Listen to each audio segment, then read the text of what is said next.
निधिवन का रहस्य, क्या सच में रास रचाने आते हैं रात में राधा कृष्ण?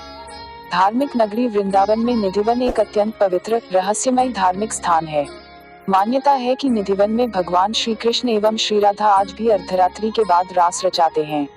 रास के बाद निधिवन परिसर में स्थापित रंग महल में शयन करते हैं।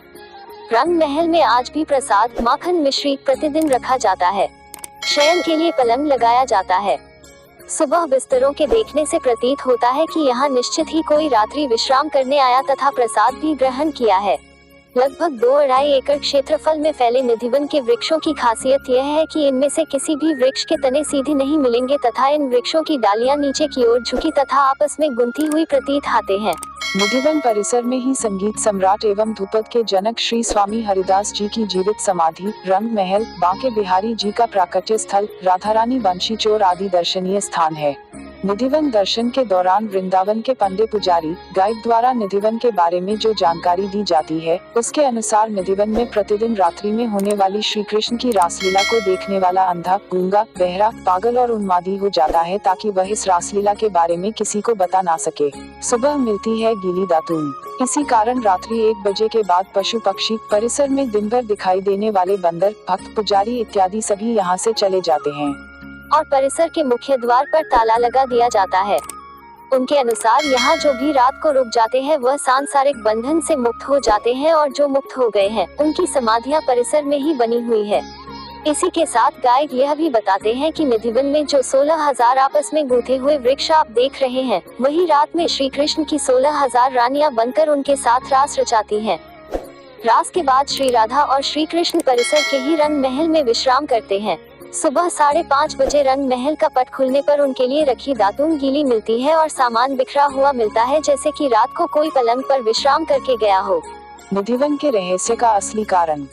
वास्तु गुरु कुलदीप सालूजा बताते हैं कि सच तो यह है कि निधिवन का वास्तु ही कुछ ऐसा है जिसके कारण यह स्थान रहस्यमय सा लगता है और इस स्थिति का लाभ उठाते हुए अपने स्वार्थ के खातिर इस भ्रम तथा छल को फैलाने में वहां के पंडे पुजारी और गाइड लगे हुए हैं, जबकि सच इस प्रकार है। अनियमित आकार के निधिवन के चारों तरफ पक्की चारदीवारी है।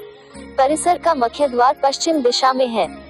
परिसर का नृत्य कोण बढ़ा हुआ है और पूर्व दिशा तथा पूर्व ईशान कोण दबा हुआ है।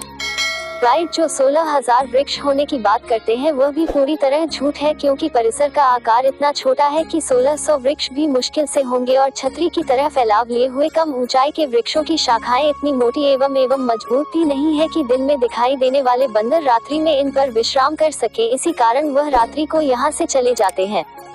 इसलिए मिलती है गीली दातून। इस परिसर की चारदीवारी लगभग 10 फीट ऊंची है और बाहर के चारों ओर रिहायशी इलाका है, जहां चारों ओर 2-2, 3-3 मंजिला ऊंचे मकान बने हुए हैं और इन घरों से निधिवन की चारदीवार के अंदर के भाग को साफ साफ देखा जा सकता है। वह स्थान जहां रात्रि के समय रासलीला होना बताया जाता है वह निधिवन के मध्य भाग से थोड़ा दक्षिण दिशा की ओर खुले में स्थित है।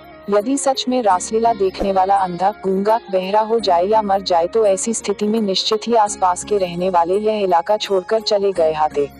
निधिवन के अंदर जो 15-20 समाधियां बनी है वह स्वामी हरिदास जी और अन्य आचार्यों की समाधियां हैं, जिन पर उन आचार्यों के नाम और मृत्यु तिथि के शिलालेख लगे हैं। इसका उल्लेख निधिवन में लगे उत्तर प्रदेश पर्यटन विभाग के शिलालेख पर भी किया गया है।